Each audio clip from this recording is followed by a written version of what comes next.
I never thought I'd make a video about this, but today, I wanted to go over loss. Because yesterday, the Toronto Blue Jays ended up losing in Game 7 of the World Series to the LA Dodgers. If you're here in Canada, the story was unavoidable. A team that was doing so well throughout the course of the year that found themselves on the doorsteps of greatness, barely escaping the Seattle Mariners to face off against the big, bad Dodgers, a team that featured the best name in baseball, who was coming off of the best performance in baseball in Game 4 of their previous series, the name and the team that literally won the championship last year. And for the Blue Jays, they came in, they won the first 3 in 5 games, and heading back to Toronto for Games 6 and 7, there would be an opportunity to seal the deal and win it all in front of their fans on Halloween night and on November 1st. The opportunity was there. They had a lead in Game 7. They were up 3-0. They were up 4-2. They were up 4-3. And they had the bases loaded in extra time. But alas, thanks to some late-game heroics by Yoshinobu Yamamoto, and a Dodgers team that, you could say, narrowly escaped the jaws of defeat, the Toronto Blue Jays lose Game 7 at home, and it feels like the entire country takes pause. I'm here to tell you, to the little kid who was crying in his dad's arms that the Sportsnet broadcast showed on TV after the Blue Jays lost, to all the fans at home who are younger, who are trying to live through this because a big sporting loss is a big sporting loss, our favorite teams, our favorite players, the stories that we cheer for. I'm here to tell you that it doesn't get better. I'm sorry. It doesn't.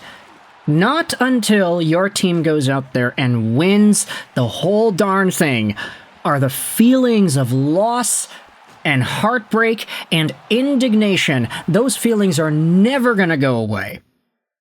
And for me, I'm speaking directly to those little kids because I was that little kid. 14 years ago, when my Vancouver Canucks played off against the big, bad Boston Bruins in the Stanley Cup Final. Now, that series was definitely not the same as what we saw yesterday with the Blue Jays and the Dodgers. Hockey, baseball, not technically the same, but there are enough parallels when you think about the impact that these stories had not only on their cities, but on the countries they represent. And the storylines of everything going on. The Canucks and Bruins series 14 years ago was one of complete duplicity, character foils between games in Vancouver and games in Boston. You had Vancouver games where Roberto Luongo would stand on his head, and games in the Garden where he would get absolutely lit up. You had moments of indignation. Vancouver Canucks players who got suspended, and subsequent Vancouver players that were getting absolutely beaten down and broken by the Bruins on the other side.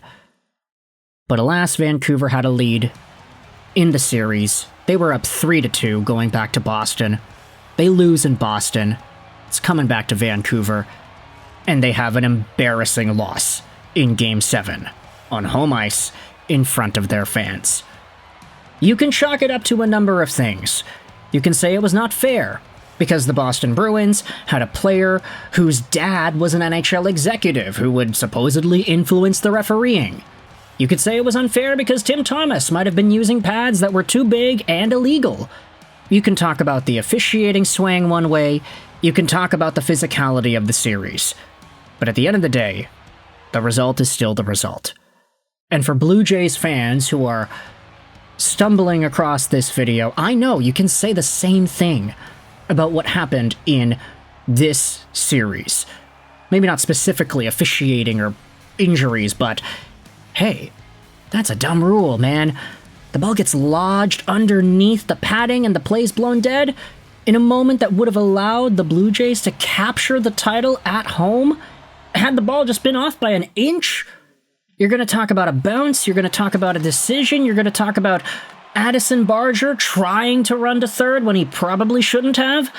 Small decisions can decide games, and a number of small decisions can decide series.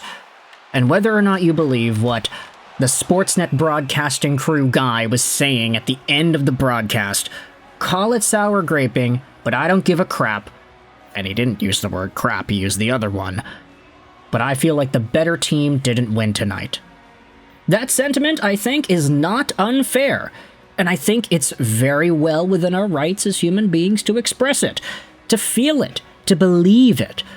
But I tell you this, as a fan that was sitting in Vancouver watching this Vancouver Canucks team lose on home ice to Zdeno Chara, Brad Marchand, and all of the others.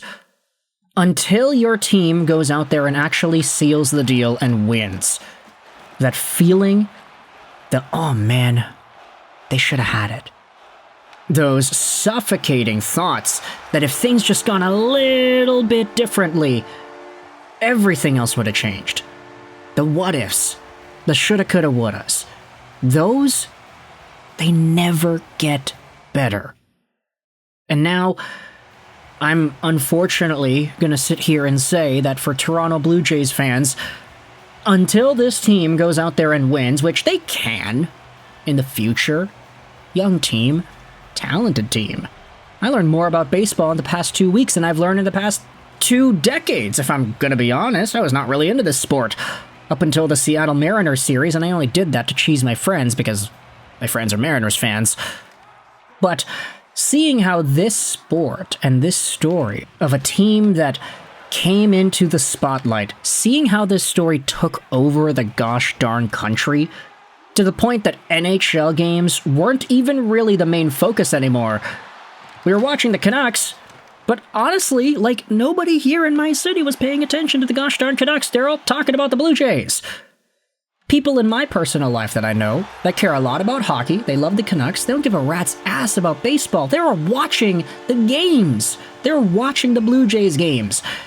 And the volume of people and the kinds of people in my life that were legitimately tuned in and invested in learning the names and seeing what happened and watching the games, all 18 innings of prior contests.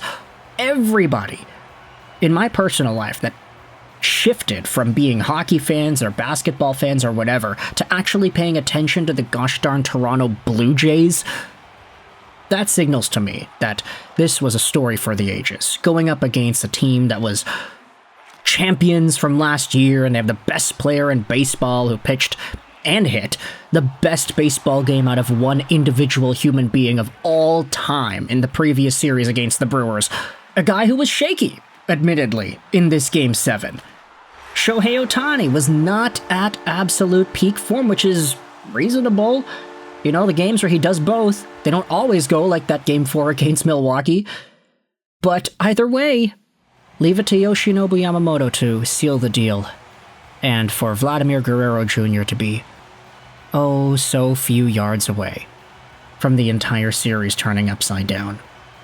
I'm sorry to all of y'all young Blue Jays fans who have just witnessed your first sports heartbreak, but take it from me, until you guys actually win, it doesn't get better. If you enjoyed this video, you can click the like button. If you didn't, the dislike button's down there for you as well. Thoughts in the comment section below, because comments help out with the algorithm. I'd really appreciate it if you got involved there. I hope you enjoyed this video. And bye.